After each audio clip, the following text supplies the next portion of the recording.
Pada pagi hari ini, saudara, saya ingin sharing pada saudara meneruskan bagaimana kita harus belajar firman Tuhan dari Mazmur 73. Saudara.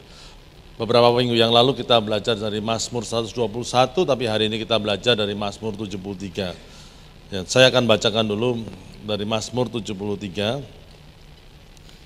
Dan di sini ada PowerPoint-nya dan di sini ada ayatnya. Saya akan bacakan untuk saudara karena ada beberapa ayat yang harus kita baca. Are you ready? Amen, amen. Ya.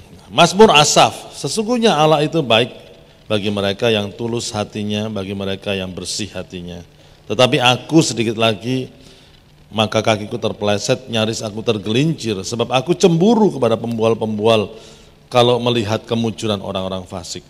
Sebab kesakitan tidak ada pada mereka, sehat dan gemuk tubuh mereka. Mereka tidak mengalami kesusahan manusia dan mereka tidak kena tulah seperti orang lain. Sebab itu mereka berkalungkan kecongkakan dan berpakaian kekerasan. Karena kegemukan kesalahan mereka menyolok, hati mereka meluap-luap dengan sangkaan. Mereka menyindir dan mengata-ngatai dengan jahatnya, hal pemerasan dibicarakan mereka dengan tinggi hati.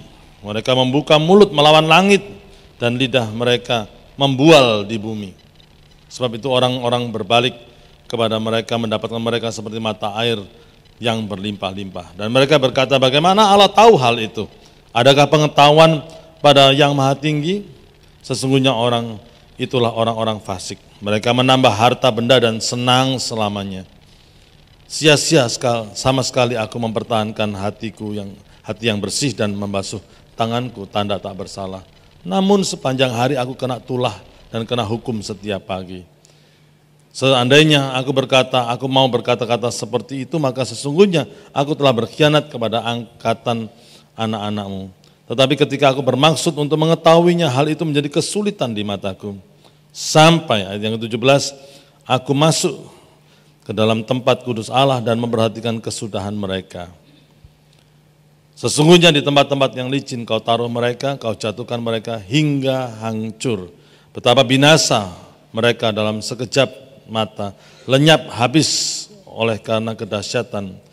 Seperti mimpi pada waktu terbangun, ya Tuhan, pada waktu terjaga, rupa mereka kau pandang hina.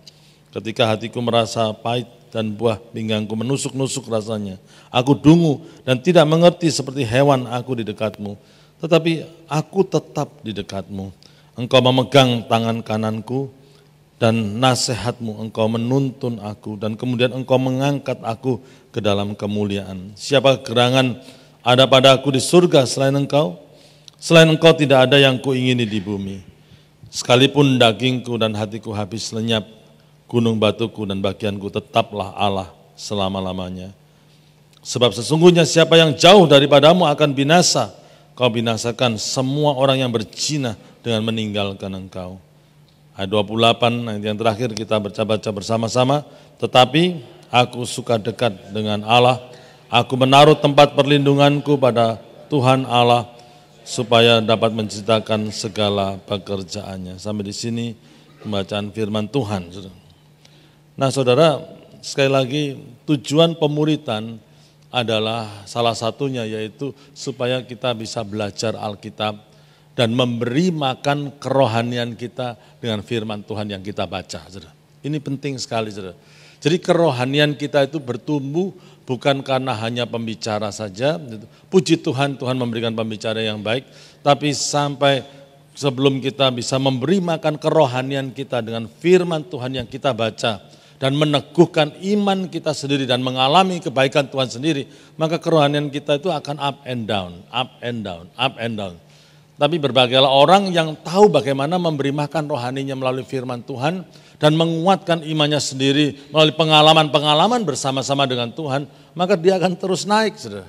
Itu saudara. Gereja yang kuat adalah gereja yang bukan jemaatnya banyak karena sering panggil pembicara. Kita manggil pembicara untuk bisa mengimpartasi sesuatu yang positif bagi kita. Kita belajar dari pembicara lain, tapi semua anggota jemaat harus terlibat pemuritan supaya kita bisa belajar firman Tuhan dan bertumbuh bersama-sama ke arah kepala gereja, yaitu Yesus Kristus. Amin, saudara. Itu yang membuat kita kuat. Amin, saudara. Bukan apa yang kita rasakan, tapi apa firman Tuhan yang kita lakukan. Itu yang membuat kita kuat. Jadi hukum pertama kalau kita mau meneliti Alkitab, saya ulangi lagi, yaitu membacanya berulang-ulang. Karena apa? Pada waktu pembacaan pertama sudah mendapatkan sebagian. Membaca lagi dengan cepat, saya membiasakan membaca dengan cepat supaya bisa melihat makro, melihat gambaran besarnya. Tapi kadang-kadang saya juga membaca sangat lambat supaya bisa mendalami setiap ayat. Jadi membaca berulang-ulang dengan cepat, dengan lambat, berulang-ulang. Pada waktu pembacaan kedua, kita mendapatkan hal yang lebih baik lagi, mendapatkan lebih dalam lagi, pengertian yang lebih luar biasa lagi. Dan semakin lama dipelajari, semakin firman Tuhan itu menjadi kekayaan dan menyentuh jiwa kita dan menguatkan rohani kita. Amin, saudara. Ya. Dan Mazmur 73, kalau saya kasih judul dari gelap terbit terang. Dan kita perlu membaca berulang-ulang sampai kita bisa memilah-milah bagian-bagiannya. Oh ini bagian ini bagian ini bagian ini, bagian ini, bagian. Nah, saya kalau saya lihat Mazmur 73, saya kalau membagi satu perikop, satu pasal itu jangan terlalu detail. Gambaran besarnya dulu, nanti dibagi kecil-kecil tidak masalah. Tapi gambaran besar dari Mazmur 73 saya kasih itu begini, saudara. Saya kasih Mazmur 73, saya bagi 4 bagian, saya kasih warna, itu bagian pertama itu introduction, itu pasti ada, saudara. Pendahuluan itu ayat yang pertama, kemudian pemazmur yang ditulis oleh Asaf, tidak semua mazmur ditulis oleh Raja Daud, ada yang ditulis oleh Musa, ada yang ditulis oleh Salomo, ada yang ditulis oleh Asaf. Siapakah Asaf ini? Dia worship leader, saudara. Dia adalah seorang pemimpin biduan, saudara. Dia adalah pemuji. Tugasnya yaitu membawa umat Israel untuk menyembah Tuhan. Itu Asaf. Ya, dan kemudian ayat 2-14 dia mulai ngomel sama Tuhan karena dia punya masalah. Masalahnya apa? Kalau dia lihat orang fasik itu siapa? Orang yang tidak kenal Tuhan, orang bahkan yang menjauhi Tuhan, itu orang fasik. Yang tidak mau percaya sama Tuhan, itu orang fasik. Dan melihat hidup mereka kok enak. Dan kemudian dibandingkan dengan hidup Asaf sendiri, saudara rasanya kok susah, hidup ini serba sulit. Dan permasalahan-permasalahan, bagian yang kuning itu bagian yang ketiga, yaitu penyelesaian. Sampai aku masuk ke tempat kudus Allah, dikatakan demikian. Dan akhirnya ada perubahan cara berpikir, perubahan paradigma. Nah saudara, nanti sebetulnya kalau saudara mau bagi lagi dalam perubahan itu ada apa lagi, dalam permasalahan itu ada apa lagi, saudara bisa lakukan. Tetapi harus ada gambaran besarnya itu. Dan itu kelihatan setelah bukan hanya membaca sekali, tidak mungkin saudara membaca berulang-ulang, nanti saudara bisa memilah-milah. Seperti Mazmur 121 yang saya sharingkan beberapa minggu yang lalu, dari Mazmur 73 ini Mazmur yang luar biasa saudara. Ya, dari dalam gelap, pergumulan batin seorang hamba Tuhan, pergumulan batin dari seorang yang melayani Tuhan, pergumulan yang dia terbenam dengan satu kekalutan, jadi kekelaman, dan akhirnya dia muncul dengan pandangan yang begitu cerah, yang begitu luar biasa, perspektifnya berubah, dan dia akhirnya ada akhir ayat 28 dengan aku akan menceritakan kebaikannya. Wow, luar biasa sekali. Jadi tapi itu harus berulang-ulang. Nah sekarang saya tanya, kalau saudara membaca Mazmur 73 yang baru kita baca tadi, Mazmur ini ditulis oleh Asaf pada waktu dia stres dan depresi, atau pada waktu dia sudah mengalahkan stresnya, dan pada waktu imannya mulai pulih dan dia merasakan ada kekuatan baru yang dia terima dari Tuhan. Itu pertanyaannya. Sekali lagi saya kata, Mazmur ini ditulis dengan mood yang bagaimana, suasana hati yang bagaimana. Pada waktu dia depresi, susah, jengkel, dan lain sebagainya, atau pada waktu imannya sudah direstorasi dan dia menjadi orang yang positif, yang bisa melihat perspektif yang baru dalam kehidupannya. Kira-kira yang pertama atau yang kedua? Kedua. Nah, pertama. Ya. Dia memang mengalami, memang itu yang pertama, dia tuliskan semua. Tapi kita setuju semuanya yang kedua. Karena akhirnya ada penyelesaiannya dan ada perubahannya. Setelah berubah, akhirnya dia menulis Mazmur ini. Jadi kalau kita lihat ayat yang pertama dari Mazmur 73 ini, saudara, pembukaannya dikatakan Mazmur 73, dikatakan Mazmur Asaf, tolong ditayangkan ayatnya, ya, dikatakan sesungguhnya Allah itu baik bagi mereka yang tulus hatinya, bagi mereka yang bersih hatinya. Ini adalah introduction-nya, ini pendahuluannya, tetapi ini bisa menjadi kesimpulannya. Nah, saudara kalau saudara lihat, begitu saudara lihat semuanya itu, saudara baca semuanya itu, ceritanya ini, dia akhirnya menulis, Tuhan itu baik kepada orang yang tulus hatinya dan bagi mereka yang bersih hatinya. Itu bisa menjadi pendahuluan daripada Mazmur ini, tapi itu juga setelah mengalami semuanya ini, akhirnya aku simpulkan, aku akan mulai ngomongnya begini. Tuhan itu baik bagi orang yang tulus hatinya dan bersih hatinya. Itu kesimpulannya. Nanti kita akan kembali ke sini lagi dan kita akan lihat itu. Ayat yang kedua, saudara. Ya, ayat yang kedua dikatakan, tetapi aku sedikit lagi, maka kaki akan terpleset, nyaris aku tergelincir. Dan dikatakan ayat yang ketiga, sebab aku cemburu kepada pembual-pembual kalau melihat kemujuran orang-orang fasik. Itu ayat yang ketiga. Dia masuk dalam permasalahan, ayat yang kedua sampai 14 masuk dalam permasalahan. Dan disebutkan dari ayat yang kedua dan ketiga, kita tahu bahwa akar permasalahannya di mana kok sampai dia itu akhirnya ngomel dan lain sebagainya. Dan akhirnya dia capek, kemudian dia mengatakan sia-sia aku mempertahankan hatiku bersih. Itu dari mana? Akar permasalahannya justru di ayat yang ketiga ini. Karena apa? Aku cemburu kepada pembual-pembual kalau aku melihat kemunculan orang-orang fasik.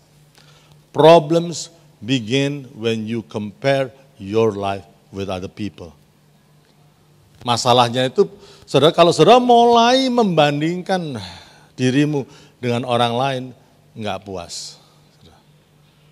Saudara, dalam pengalaman pengembalaan saya, ada keluarga pecah, saudara itu bisa pecah, saudara bisa gontok-gontokan, karena apa? Mulai membandingkan. Papanya punya company yang besar, yang bagus, dan dari company yang besar itu anak-anaknya bisa sekolah di luar negeri dan kemudian kembali lagi dan mengembangkan keluarga, perusahaan keluarganya ini, dan kemudian tengah jalan anak-anaknya bisa tengkar. Karena apa? Kok enak? Anak pertama ngomong, anak adik-adikku masih sekolah semuanya. Aku yang pulang duluan, aku yang bantu papa. Dan aku yang menyiapkan semua sistem dalam perusahaan ini. Adikku pulang tinggal enaknya. Tapi share-nya sama. Not fair. Nah, kalau sudah mulai membanding-bandingkan begitu, keluarga bisa pecah, saudara. Keluarga bisa berantakan, saudara. Kecemburuan ini, saudara. Saudara, sebagai orang beriman, fokus kita, pertumbuhan rohani kita, saudara, jangan di-compare dengan other people. Harus lihat fokusnya kepada Tuhan sendiri. Kita bertumbuh ke arah kepala, bukan kepala kepada pendeta atau kepada orang lain itu. Loh, aku ini masuk gereja MDC ini sudah 10 tahun sama dengan dia. Aku nggak diberkati, kenapa sih dia diberkati? Nah, mulai dari situ, saudara. Mulai dari situ timbullah kemudian keluh kesah, saudara. Saya ingat Ayub 23 ayat yang pertama, dan bisa ditayangkan nggak Ayub 23 ayat yang pertama dan kedua, coba. Ayub 23 ayat yang pertama, kalau ada, ini bahaya, kalau saya ingat Ayub 23. Bisa ditayangkan Ayub 23, ini di luar skenario, ya. Mendadak itu hafal. Terus ayat yang kedua, Ayub menjawab, terus kemudian ayat yang kedua, ya, semoga benar, saudara. Ayub 23, benar. Dikatakan, mari kita baca bersama-sama, 1, 2, 3. Sekarang ini keluh kesahku menjadi apa? Pemberontakan, tangannya menekan aku sehingga aku mengadu. Saudara. Diawali dengan apa? Ngomel. Diawali dengan apa? Keluh kesah. Diakhiri dengan apa? Pemberontakan. Never underestimate grumbling. Jangan remehkan ngomel. Awalnya cuma ngomel, enggak. Kenapa ya dia kok lebih dipakai Tuhan daripada aku dan lain. Setiap kita punya kapasitas dan berkatnya masing-masing. Tidak bisa disamakan. Kita dipanggil untuk mengucap syukur dalam segala hal. Amin. Ya, aku lebih sungguh-sungguh, tapi kenapa kok dia diberkati? Nah, udah mulai gitu. Diakhiri dengan pemberontakan. Apa yang menyebabkan Tuhan itu menghapus satu generasi bangsa Israel yang keluar dari Mesir? Awalnya apa? Dengan omelan. karena mereka dan akhirnya diakhiri dengan pemberontakan kepada Tuhan. Sehingga Tuhan membinasakan satu generasi. Mereka harus 40 tahun berjalan di padang gurun sebelum masuk tanah perjanjian, dan itu semua the new generation kecuali Joshua dan Kaleb yang menduduki tanah perjanjian. Saudara, hati-hati dengan keluhan, saudara. Ya ini Asaf itu juga mengeluh, saudara. Ya dikatakan kenapa? Mulai mengeluh karena comparing. Ya, kamu kok nggak seperti itu? Kamu nggak seperti. Nah ini, saudara. Dan akhirnya keluarga, saudara bisa hancur. Ya, itu ayat yang ketiga tadi, aku cemburu. Jadi kalau saudara mau maju dalam Tuhan, fokusnya kepada Tuhan dan bukan mengcompare dengan yang lain. Dan biasanya kalau sudah dibandingkan itu apa? Itu yang kelihatan, saudara. Rumput tetangga lebih apa, saudara? Hijau biasanya, saudara. Tapi saudara nggak tahu masalah yang mereka hadapi, saudara. Saudara pikir mereka lebih senang, belum tentu, saudara. Belum tentu, ya. Ya itu yang teruskan, saudara. Ya. Nah ini, saudara. Terus ayat yang keempat kita baca, saudara. Dikatakan sebab kesakitan tidak ada pada mereka, kelihatannya baik-baik aja, sehat, gemuk tubuh mereka tidak mengalami kesusahan manusia. Ini yang dilihat itu mulai yang luar. Ya, dikatakan mereka tidak kena tulah seperti orang lain, kelihatannya, saudara. Kelihatannya baik-baik. Nah kalau sudah mulai comparing, yang yang dibandingkan itu hanya yang permukaan. Mereka nggak tahu yang di dalam itu bagaimana, saudara. Dan kemudian ayat yang ke-6, saudara, dan biasanya orang yang, dan sebetulnya dalam omelan, dalam Mazmur yang ditulis ini, saudara, walaupun itu bagian daripada permasalahannya, saudara, tapi ada kebenarannya karena pada waktu dia menulis Mazmur itu bukan pada waktu depresi dan omelan, tapi dia sudah menang sehingga pada waktu menulisnya itu cukup sistematis. Dan Asaf ingin menunjukkan kepada orang-orang di sekitarnya bahwa orang benar pun bisa mengalami pergumulan batin seperti dia. Ya pada waktu semuanya tidak berjalan dengan baik. Dan saudara, orang yang hidupnya jauh dari Tuhan, keadaannya bukan semakin membaik, tetapi keadaannya semakin rusak. Saudara. Itu di ayat yang ke-6 mulai, saudara. Sebab itu mereka berkalungkan kecongkakan dan berpakaian kekerasan. Satu, congkak, sombong. Ya. Kemudian tindakannya mulai keras, sikapnya mulai keras. Lihat dari sikapnya. Ayat yang ke-7, karena kegemukan kesalahan mereka menyolok. Saudara kalau ada kegemukan jangan diinterpretasikan pendetaku kok gemuk ya, jangan begitu saudara ya. Saya ini gemuk tapi baik hati loh saudara. Ya jadi ya kesalahan mereka menyolok. Nah ini mulai dari tindakan, diawali dari hati.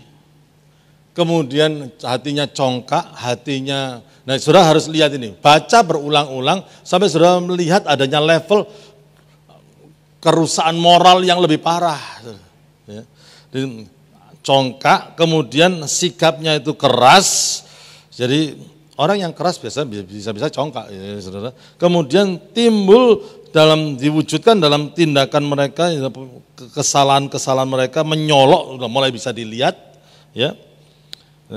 Hati mereka meluap-luap dengan sangkaan, ini mulai dosa lidah, itu mulai begitu ya. Dan akhirnya ayat yang ke-8, mereka menyindir, mengata-ngatai dengan jahatnya hal pemerasan dibicarakan mereka dengan tinggi hati. Perhatikan. Menyindir, mengata-ngatai dengan jahatnya hal pemerasan dibicarakan mereka dengan tinggi hati. Jadi mereka itu berbuat jahat dan pembicaraannya itu diucapkan sudah dengan hati yang congkak. Disitulah matinya hati nurani. Hati nuraninya mereka itu mati. Kalau bisa ngomong tentang pemerasan, kalau bisa ngejak uangnya ini, kalau bisa merugikan orang ini, ada niat-niat jahat, dibicarakan dengan tanpa nurani itu mati, nuraninya mati. Orang kalau sudah nuraninya mati berat, saudara. Dan begitu ya. Dan ayat yang ke-9 Lebih lagi mereka membuka mulut melawan apa saudara? Langit. Tadinya cuman mereka itu menyiapkan kejahatan, mempersiapkan, memplanning, merencanakan kejahatan pada sesama. Tetapi mereka yang berani ngomong tentang Tuhan. Mulai ngomong itu tentang Tuhan. Ya toh? Jadi bahkan ayat yang ke-11 dikatakan mereka berkata bagaimana Allah tahu hal itu. Itu dikatakan ayat yang ke-11. Adakah pengetahuan yang maha tinggi? Loh, Tuhan itu maha tahu. Dan mereka menganggap, Tuhan gak ketok. Itu perkataan mereka itu sudah melawan langit. Jadi kalau kita dalam melihat ini, orang yang hidupnya dalam dosa, orang yang moralnya tidak baik, saudara, kalau tidak secepatnya diselesaikan, maka kita tidak akan mendapat moral yang baik. Kita harus selesaikan betul-betul. Kalau nurani kita mulai menuduh adanya hal-hal yang tidak baik dalam diri kita, cepat selesaikan. Kalau tidak, nurani itu pasti tumpul, nurani itu pasti mati, dan kemudian kalau misalkan saudara, kita jadi orang yang misalkan mata duitan, saudara. Tidak baik menjadi orang yang mata duitan, betul nggak saudara ya? Pokoknya mata duitan, mata keranjang, mata apa lagi saudara? Itu tidak baik saudara. Tapi pada waktu kita ngomong begitu, saudara, kita nurani itu bisa menegur. Tapi kalau kita tidak cepat selesaikan masalah moral ini, masalah spiritual ini, maka nurani itu bisa mati.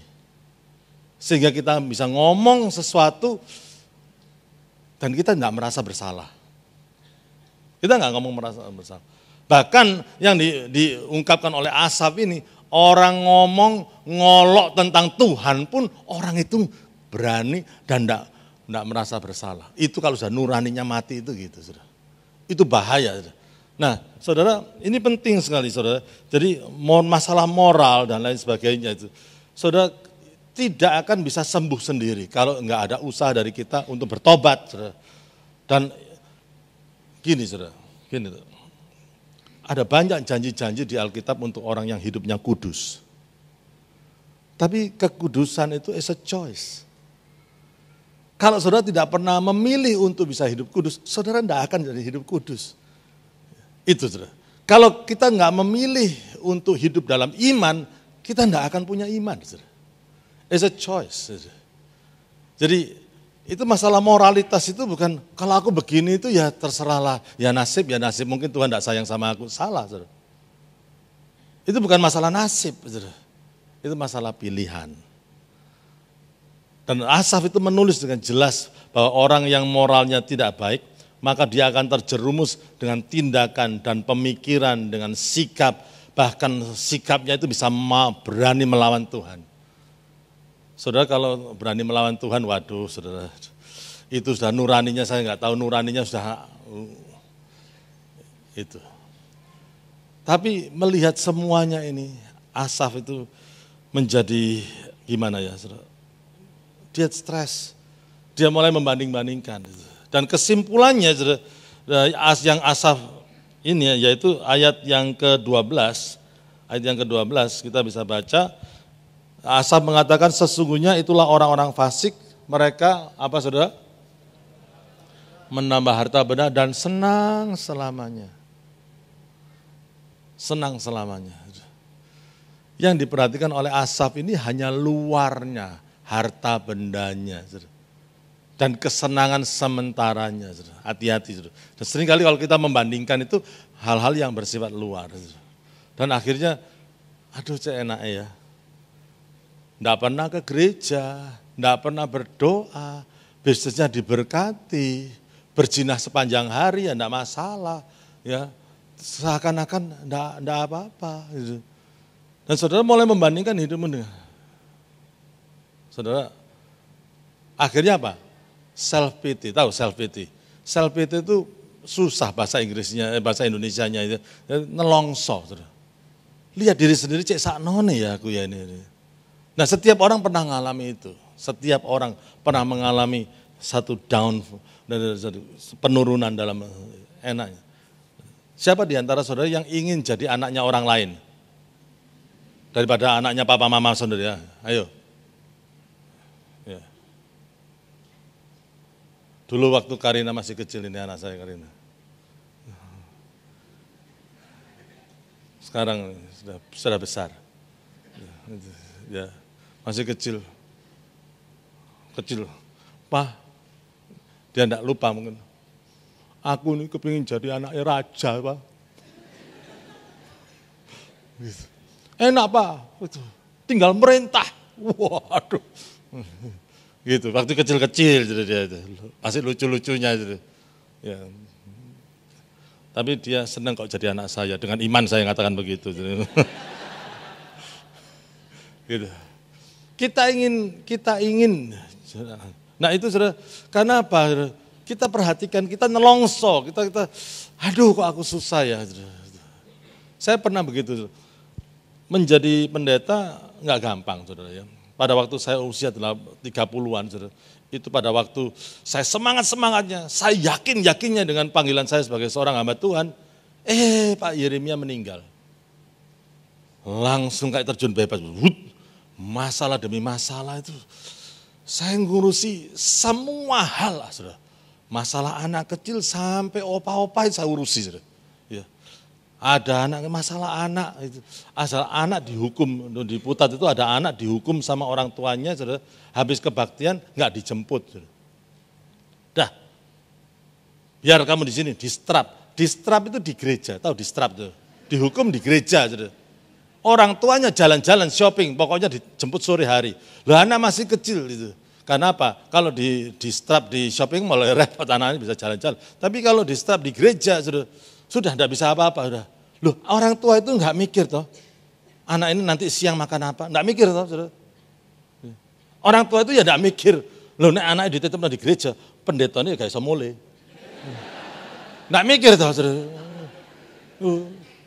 Loh, mesti saya akhirnya tunggu sampai kebaktian sore gitu dan nungguin anak ini, ditelepon, anak itu masih kecil. Cek teganya ya, aduh teganya minta ampun. Ya itu tidak tak urusi. Sebetulnya saya sudah selesai kebaktian, tapi nggak ngurusi anak itu. Jadi akhirnya nggak pulang, saudara. Loh kok ya ada orang tua kayak gitu, saudara. Gitu. Datang, oh Pak Andreas, puji Tuhan, God bless you. Gitu rasanya. Semua saudara, diurusi. Putus pacar, saya urusin, gitu, ya kan. Ya. Opa oma mau cerai, saya urusin, saudara. Loh, saya itu umur 30 tahun sudah ngurusi banyak hal. Kadang-kadang saya rasa, Tuhan, konco-koncoku yang kuliah itu kerjanya enak. Dari pabrik, dari kantor, pulang rumah, spend time dengan family. Lah aku jam 12 malam ditelepon, ada masalah. Jam 2 pagi, ada anak muda telepon. Om Andreas, aku nggak bisa tidur. Loh, nggak bisa tidur itu minum obat tidur. Oh, jangan telepon pendeta nih. Loh, nggak bisa tidur kok telepon pendeta itu loh gimana? Yang minum obat tidur lah wis itu. Aduh, rasanya gimana? Semua saya urusin, ya. Rematiknya opa-opa ya, tak tahu teman-teman. Semua saya urusin. Saya enggak masalah. That's my calling. I love to do it. I love to become a blessing to the people of God. Oh, the people of. Ya itu ya. Saya ada orang opa-oma, kami mau pisah. Dalam hati kan telat. Mau pisah kok sudah opa-oma ya enggak payu, jadi enggak laku. Loh kenapa? Kok enggak dari dulu-dulu itu? Loh geger aku bilang tengkar enggak gitu. Kami ini enggak pernah tengkar, loh tambah sebingung toh. Enggak pernah tengkar kok mau cerai itu loh, mau gimana aja ya toh. Ya kita enggak pernah tengkar gitu. Soalnya kita enggak ngomong selama 25 tahun lebih. Wih. Enggak ngomong 25 tahun lebih. Minta ampun. Waduh, enggak pernah ngomong 20. Jadi papanya kalau ngomong ya melalui anaknya. Mamanya kalau ngomong papamu. Papa boleh enggak, mama boleh enggak pergi luar kota gitu. Papanya ya ngomong sama anaknya. Bilang sama mamamu, karepmu. Anaknya jadi tukang pos. Nah anak ini kan enggak kecil, anak ini tambah lama tambah besar semuanya. Dan akhirnya kuliah, punya pacar, kemudian lulus, dapat kerjaan, menikah, punya anak, ya rumah-rumah sendiri dong. Dan akhirnya ini orang tua tinggal two stranger in the same house. Karena sudah 25 tahun nggak ngomong. Gitu. Saya baru tahu ini, nggak pernah tengkar tapi mau cerai karena yang 25 tahun nggak pernah ngomong jadi orang asing. Gitu. Itu saudara. Susah saudara. Terus akhirnya apa? Melatih lagi untuk berkomunikasi. Ini opa-opa saudara. Melatih lagi, ya tak urusi semuanya. Saudara. Tapi kadang-kadang ada masa-masa yang sulit. Pada waktu saya mendapat anak pertama, saudara, punya masalah, si Kevin itu punya masalah. Masalahnya bukan di luar, tapi di dalam keluarga. Jadi capek. Takut, saudara. Karena apa, saudara? Anak pendeta itu gini, saudara. Kalau anak jemaat nakal, normal. Anak pendeta nakal, saudara. Bapaknya kurang rohani. Ya kan? Semua salah, saudara. Ya. Jadi semua jadi salah. Jadi pada waktu Kevin mendapat masalah itu, kita keep, kita sebisanya enggak sharing sama orang, kita berdoa, tapi itu tambah menindih kita. Hanya teman-teman dekat yang tahu pergumulan kita betul-betul pada waktu itu. Saudara. Kok enak? Timbullah terbersit, aku ini sedang melayani Tuhan. Aku ini sedang memberikan sepenuhnya. Tapi kok hidupku kayak begini. Nah itu. Masuknya itu, celahnya itu dari situ. Do not compare. Do not compare. Dan akhirnya, saudara, mana ayatnya kok hilang dari sini. Ya, tadi ayat berapa, saudara? Ayat 13 saja. Saudara. Dan akhirnya Asaf ngomong sia-sia sama sekali aku mempertahankan hatiku bersih dan tanganku tanda tak bersalah. Akhirnya untuk apa? Apa benar sih aku dipanggil untuk jadi full time? Dan banyak hamba Tuhan yang kandas di sini dan akhirnya bisnis lagi gitu dan lain sebagainya. Itu. Ada juga yang businessman kandas kemudian jadi hamba Tuhan, tambah berat lagi saudara itu. Itu tambah bahaya lagi saudara. Itu enggak karu-karuan, itu sia-sia. Setiap orang pernah mengalami hal-hal demikian up and down dalam emotional level. Sia-sia. Ya, jadi itu pergumulan permasalahan itu puncaknya di ayat yang ke-13 itu sia-sia sama sekali itu. Ayat 14 dikatakan, namun hidupku ini sengsara terus, banyak masalah bertubi-tubi. Itu masalah demi masalah, masalah demi masalah, masalah demi masalah. Itu terus menerus. Nah, ayat yang ke-15, ini mulai bagian dari penyelesaian itu, sudah masuk bagian penyelesaian. Dikatakan, seandainya aku mau berkata-kata seperti itu, maka sesungguhnya aku telah berkhianat kepada angkatan anak-anakmu. Apa sih artinya itu, saudara? Hidupku ini sengsara, hidupku ini tidak enak. Dibandingkan orang yang tidak takut akan Tuhan, yang tidak melayani Tuhan, yang tidak mikir tentang Tuhan, rasanya mereka itu lebih enak. Tetapi aku ini kok gini. Tapi kalau aku mau mengeluh seperti ini, Asaf ngomong begini, rasanya enggak pantas. Karena aku ini pemimpin pujian. Karena ini panggilanku itu adalah, ini pengkhianatan kepada panggilanku. Saudara mengerti pergumulannya? Ngerti ya pergumulannya? Jadi dikatakan aku mau berkata-kata seperti ini, ngomel seperti ini, yang tadi itu, dia ingat loh ya, dia nulisnya itu sudah menang atas masalahnya. Kalau aku mau berkata-kata seperti itu, sebetulnya itu pengkhianatan kepada panggilanku, bahkan itu aku tidak menjadi contoh untuk generasi selanjutnya. Itu aku tidak menjadi contoh. Itu yang dia katakan. Tidak pantas aku. Apa yang di sini terjadi? Nuraninya bicara sama dia. Ngerti enggak? Kenapa dia bisa menulis itu? Karena nuraninya masih hidup. Makanya masih bisa menegur dia. It is not appropriate when you say things like that. Enggak benar, enggak pas kalau engkau ngomong kayak begitu. Next, ayat yang ke-16. Kalau kita lihat ini. Tetapi ketika aku bermaksud untuk mengetahuinya, hal itu menjadi kesulitan di mataku. Tapi kalau aku mau mengerti kenapa semua ini terjadi dalam hidupku, aku yang tidak tahu kenapa. Menjadi kesulitan di mataku. Kenapa? Sama Tuhannya, sama sekolah Alkitabnya, ya kan, saudara? Dia diberkati, aku tidak diberkati.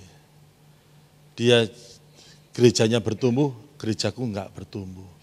Why? Itu terjadi, saudara. Dalam tubuh GKPP ini juga terjadi juga, saudara. Jadi, tapi jangan dihakimi orang seperti itu juga, jangan dihakimi. Jadi ini sudah pergumulannya.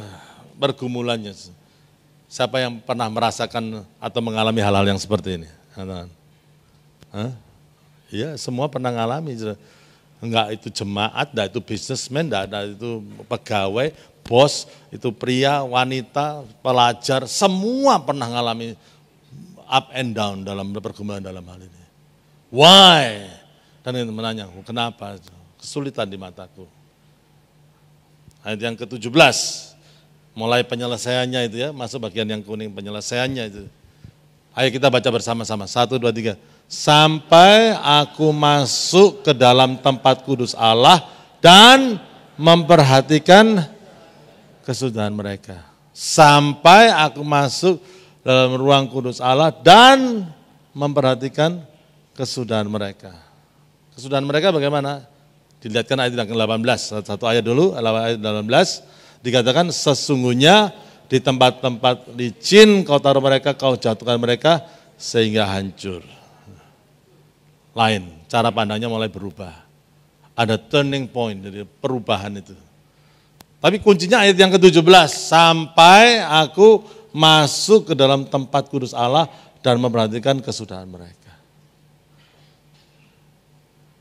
Bagaimana seorang yang bisa depresi dan karena membandingkan cemburu dengan orang-orang lain, orang-orang yang hidupnya lebih enak, orang-orang yang tidak kenal Tuhan, dan dia membuat dia capek, dan dia merasa bahwa percuma aku melayani, percuma aku memperhatikan hatiku bersih, dan kemudian sekarang setiap hari aku kena masalah, dan kemudian tapi kalau aku ngomong begini aku ya enggak pantas, karena panggilanku seorang worship leader, dan kemudian tapi kalau enggak ngomong gini itu rasanya itu juga, apa yang terjadi dalam hidupku begini?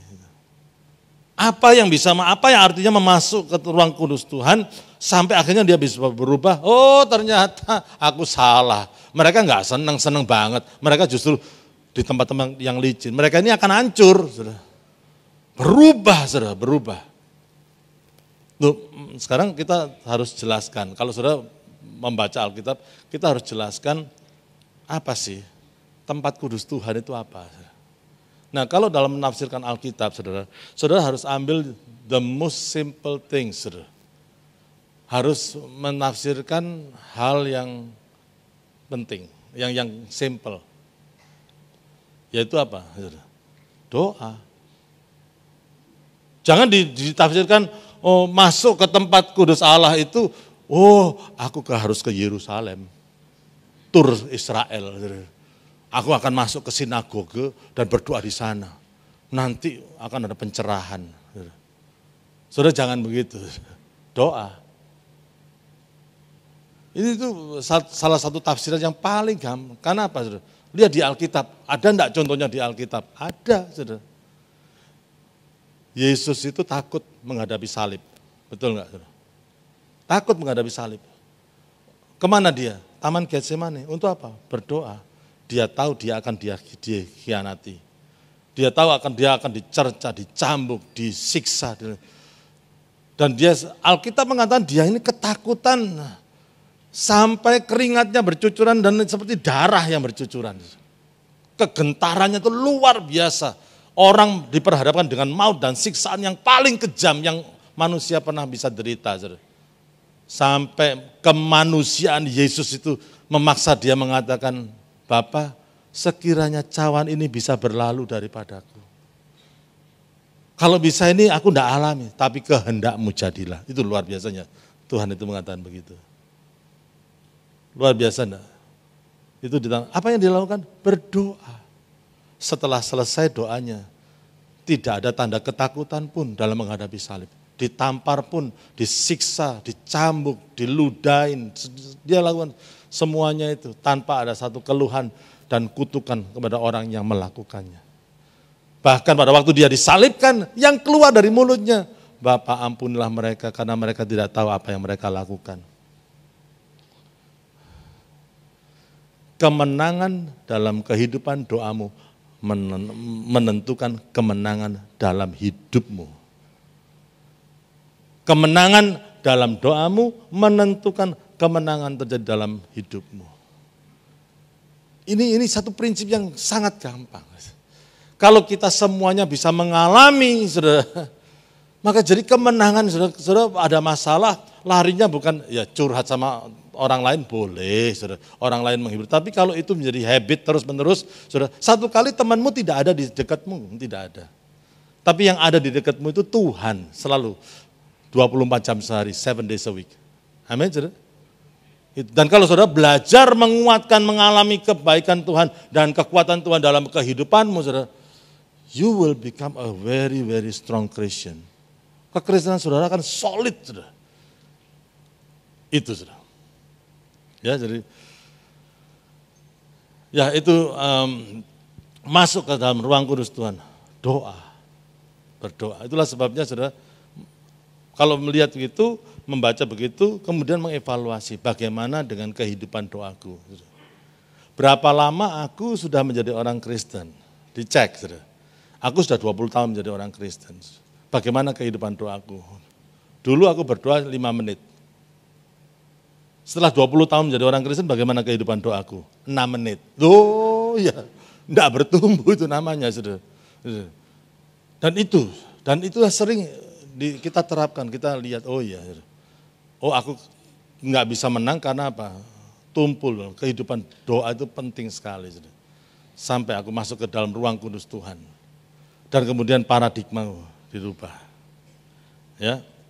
Dan saudara, coba ditayangkan Efesus 1 ayat yang ke-17 sampai 19.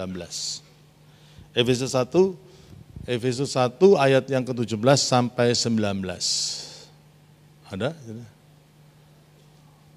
Efesus 1 ayat 17 sampai 19. Dan meminta kepada Allah Tuhan kita Yesus Kristus, yaitu Bapa yang mulia, supaya Ia memberikan kepadamu roh hikmat dan wahyu untuk mengenal Dia dengan benar. Kita itu mengenal Tuhan itu nggak bisa dengan hanya cuman studi Alkitab saja, tidak. Tapi kita berdoa, minta roh hikmat dan wahyu. Jadi Allah itu begitu besar, walaupun bisa dipelajari, tetapi tidak akan cukup sampai itu Allah itu diwahyukan. Kata pewahyuan itu bukan lebih besar dari pengetahuan. Pengetahuan bisa kita pelajari. Pewahyuan itu sulit untuk dipelajari. Itu diwahyukan oleh Roh Kudus sendiri, pewahyuan. Karena luar biasanya Tuhan itu harus ada pewahyuan. Itulah sebabnya Rasul Paulus mengatakan kepada jemaat di Efesus, mau kenal Tuhan dengan benar harus hikmat dan pewahyuan. Terus ayat yang ke-18, dan supaya Ia menjadikan mata hatimu terang, mata hatinya terang, sehingga cara pandang kita berubah, sehingga agar kamu mengerti, satu, pengharapan apakah yang terkandung dalam panggilannya. Kalau Tuhan sudah memanggil saudara, itu masa depan yang penuh pengharapan. Pengharapannya luar biasa. Saudara, siapa di antara saudara yang percaya bahwa engkau dipanggil untuk menjadi saksi Kristus? Angkat tangan, saudara. Ya, kita semua. Loh, enggak semuanya. Ya. Kita dipanggil semuanya. Dan karena Tuhan itu memanggil setiap kita, Tuhan memberikan masa depan yang penuh pengharapan. You will become an outstanding person on this earth. Gitu. Dan kalau kamu bisa melihat dengan kacamata Tuhan, wow, luar biasa. Ya. Terus kemudian betapa kayanya kemuliaan bagian yang ditentukan bagi orang-orang kudus. Tadi pagi ada missionary di sini, dan seringkali dalam kehidupan missionary itu apa? Mereka berkorban mati-matian, tapi tidak dapat apa-apa. Gitu. Tapi sebetulnya Tuhan itu telah menyediakan betapa kayanya kemuliaan bagian. Upah kita bukan hanya di dunia ini saja, tetapi pada waktu kekekalan kita diberikan. Dan apa yang di dalam kekekalan itu tidak ada bandingnya dengan apa yang bisa kita terima pada waktu kita hidup di dunia ini. Kegemilangan dunia, kegemerlapan dunia itu tidak ada bandingnya dengan kemuliaan Tuhan. Kalau kita bisa lihat itu, kita nggak akan lihat mereka menambah harta, benda, dan senang selamanya. Kita nggak akan bisa ngomong gitu. Itu kita nggak akan cemburu, kita nggak akan iri hati pada itu. Terus dan ayat yang ke-19, dan betapa hebat kuasanya bagi yang percaya sesuai dengan kekuatan kuasanya. 3 hal, pengharapan di balik panggilan Allah yang luar biasa, kemudian betapa kayanya kemuliaan bagian bagi kita, dalam persekutuan dengan Tuhan, jeripayah kita nggak akan sia-sia. Pasti ada pahalanya, Tuhan simpan itu. Sebagian diberikan pada waktu kita hidup di dunia ini, sebagian diberikan pada waktu kita sudah di seberang sana, dalam alam kekekalan itu. Dan itu penuh kemuliaan. Dan itu tidak ada bandingnya. Dan betapa hebat kuasanya bagi mereka yang percaya. Itu. Pada waktu Tuhan itu membuka mata hati kita, cara pandang kita itu akan beda. Change and paradigm. Orang dikirim oleh pabrik sepatu dari Indonesia ke Afrika. Coba adakan visibility study. Visible enggak? Kita buka pabrik sepatu di Afrika. 2 orang dikirim. Kembali, yang satunya, aduh bos, jangan buka pabrik di Afrika. Karena apa? Enggak ada orang Afrika pakai sepatu, enggak ada. Enggak laku kalau ke pabrik sana. Satunya datang, bos, harus buka sekarang. Karena itu big market. Karena enggak ada orang Afrika itu pakai sepatu. Jadi kalau kita buka sekarang, kita yang pertama. Enggak ada saingan. Nah, saudara, cara pandangnya, paradigmanya berubah. The problem, usually the problem is the way you see the problem.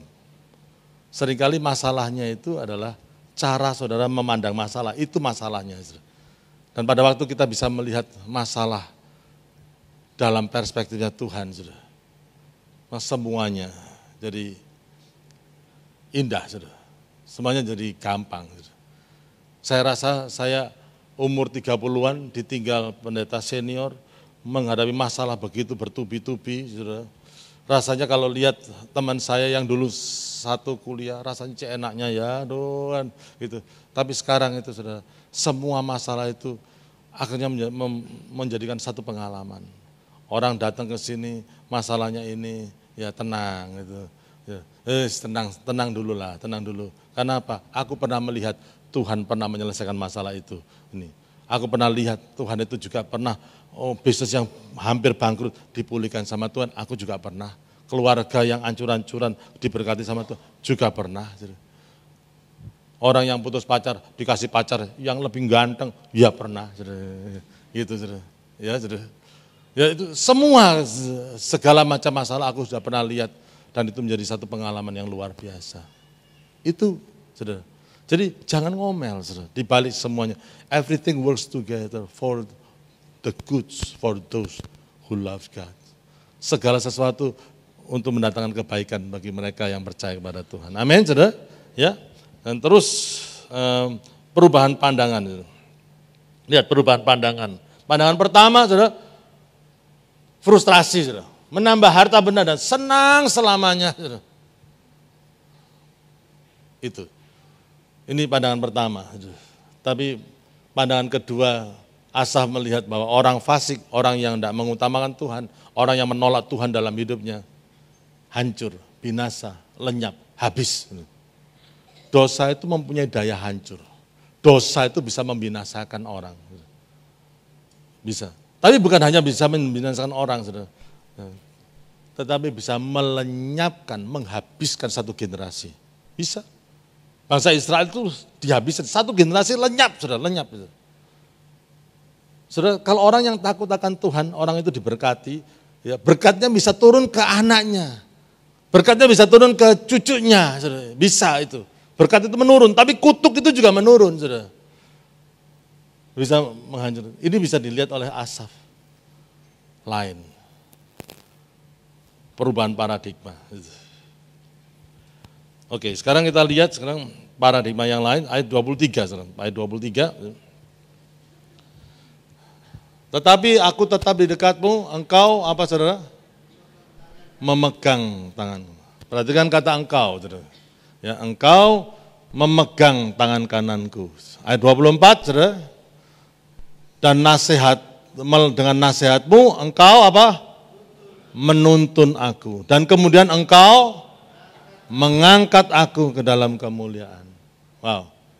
Jadi apa yang Asaf ini pada waktu dia down, dia dipulihkan, Roh Kudus membuat mata hatinya terang dan akhirnya dia apa saudara?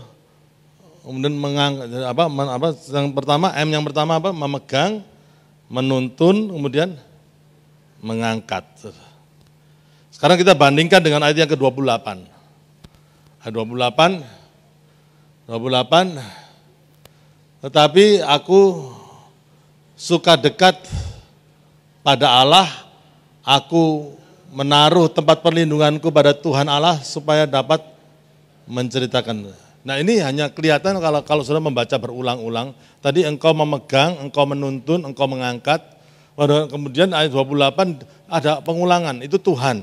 Nah akunya suka dekat dengan Tuhan, kemudian menaruh tempat perlindunganku pada Tuhan, itu artinya aku percaya kepada Tuhan, dan kemudian aku menceritakan segala pekerjaannya. 3 kali, 3 hal. Nah kalau saya buatkan dari bahan begini, ayat 23, engkau memegang tangan kananku supaya karena itu aku suka dekat dengan engkau. Aku semakin mendekat karena pada waktu engkau memegang aku menjadi lebih aman. Pada waktu engkau menuntun aku percaya pada tuntunanmu. Pada waktu engkau mengangkat aku akan menceritakan kebaikanmu yang luar biasa. Bisa lihat itu saudara? Konotasinya, itu hanya bisa kita simpulkan pada waktu kita membaca berulang-ulang. Wow, akhirnya kita mendapat sesuatu, yes. Kalau engkau memegang aku supaya aku secure, aku mau lebih dekat lagi sama engkau Tuhan. Tunjukkan pimpinanmu, tunjukkan kehendakmu, aku akan percaya pada tuntunanmu. Pada waktu aku mengikuti kehendakmu, itu aku akan mengalami hal-hal yang luar biasa dalam hidupku. Dan bukan pada waktu aku mengikuti kehendakmu, engkau sedikit demi sedikit akan mengangkat aku. Saudara, saya ingin beritahu ya saudara, tidak ada orang yang akan dibenamkan sama Tuhan dalam kehancuran, tidak ada. Pada in his time, pada waktu Tuhan, saudara akan diangkat sama Tuhan. Amin. Diproses dulu tentunya, tapi akan diangkat. Asal apa? Saudara mengikuti kehendak Tuhan, engkau akan diangkat oleh Tuhan. Dan pada waktu engkau diangkat sama Tuhan, tugasmu menceritakan kebaikannya. Wow, luar biasa enggak saudara? Jadi saudara, kesimpulannya itu begini saudara. Orang benar pun mengalami masa-masa sulit. Asaf mengalami masa-masa sulit, yes. Saudara, ya. Masalah seringkali pada cara kita memandang masalah. Supaya kita bisa mempunyai perspektif yang baik, kita harus berdoa gitu. Jangan menjauhkan diri dari kita kebaktian jam, oke sebentar lagi ya. Jangan menjauhkan diri dari Tuhan dan terbuka kepada Tuhan, nyatakan segalanya melalui doa-doa. Dan kesimpulannya yang keempat, mintalah Roh Kudus membuka mata rohani kita seperti Efesus 1:17 tadi, ya, mata hati kita terang, mengerti pengharapan yang terkandung di balik panggilannya, kemudian betapa kayanya kemuliaan bagian yang ditentukan oleh orang-orang kudus, dan betapa hebat kuasanya. Dan menceritakan kebaikan Tuhan, itu kesimpulannya itu begitu. Kalau kita ngalami kemenangan, kita menceritakan kebaikan Tuhan. Saudara, nah sekarang coba kita kembali ke ayat yang pertama tadi. Ayat yang pertama, Mazmur 73 ayat yang pertama. Ayat yang ke-13 maksudnya, ayat yang ke-13. Coba tayangkan ayat yang ke-13. Ini ayat yang pertama. Jadi orang yang tadinya mengatakan sia-sia sama sekali aku mempertahankan hati yang bersih dan membasuh tanganku tanda tak bersalah. Itu sudah puncak frustrasinya Asaf. Orang yang sama akhirnya mengatakan bahwa sesungguhnya Allah itu baik bagi mereka yang tulus hatinya, bagi mereka yang bersih hatinya. Itu kesimpulan daripada pemazmur. Ternyata enggak sia-sia mempertahankan hatimu bersih. Karena kamu akan mengalami kebaikan Tuhan. Enggak sia-sia memperhatikan ketulusan hati. Kelihatannya kamu rugi, kelihatannya kamu enggak diberkati, kelihatannya. Tapi akhirnya kamu akan mengalami kebaikan Tuhan. Kalau kita belajar dari sini, mari kita tetap menjaga hati kita, karena semua kita akan mengalami kebaikan daripada Tuhan. Amin. Dan kalau sudah mengalami, don't forget to tell this story to other people. ceritakan pada yang lain, menjadi kesaksian. Dan kita akan diberkati dan banyak orang akan diberkati. God bless you. Amen, amen, amen, amen. Mari kita berdoa.